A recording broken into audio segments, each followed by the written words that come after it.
আসসালামু আলাইকুম ভিউয়ার্স, আমি মশিউর আহমেদ অরিন চলে আসলাম আবার নতুন আরেকটি ছোট্ট রিভিউ নিয়ে। ভিউয়ার্স, ব্রাহ্মণবাড়িয়া সদর থেকে এসে আমাদের এখান থেকে নিয়ে যাচ্ছে ইয়ামাহা R15 ভার্সন 4 ইন্দোনেশিয়ান ভেরিয়েন্টের ব্ল্যাক কালার, যেটা দেখতে পাচ্ছেন 2024-এর গ্রাফিক্স, কিন্তু এটা ম্যানুফ্যাকচার হচ্ছে 2025-এর।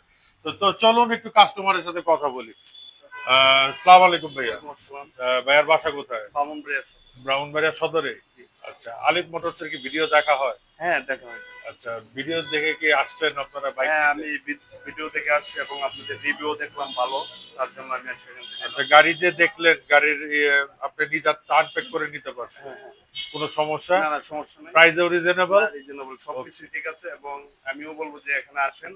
এদের ব্যবহারও ভালো, সবকিছু দিক দিয়ে ওভারঅল সবকিছু ঠিক আছে। ধন্যবাদ ভাই। ধন্যবাদ ভাই। ভাই, একটু আপনার হ্যাঁ, নামটা জানি। আমি মোহাম্মদ রাকিব হোসেন, ব্রাহ্মণবাড়িয়াতে থাকেন? ব্রাহ্মণবাড়িয়া সদর। আচ্ছা ও হলো আমার ভাতিজা। আচ্ছা আচ্ছা, একটু ওনার সাথে কথা বলি। জি, আসসালামু আলাইকুম, আপনার নামটা? আমার নাম পেয়াল উদ্দিন। আচ্ছা আচ্ছা, সব ব্রাহ্মণবাড়িয়া সদরে? জি, জি, বাইক চালানোর অভিজ্ঞতা আছে? জি আছে। আচ্ছা, ইনশাল্লাহ দেখা যাবে। তো ঠিক আছে, সাবধানে রাইড করবেন।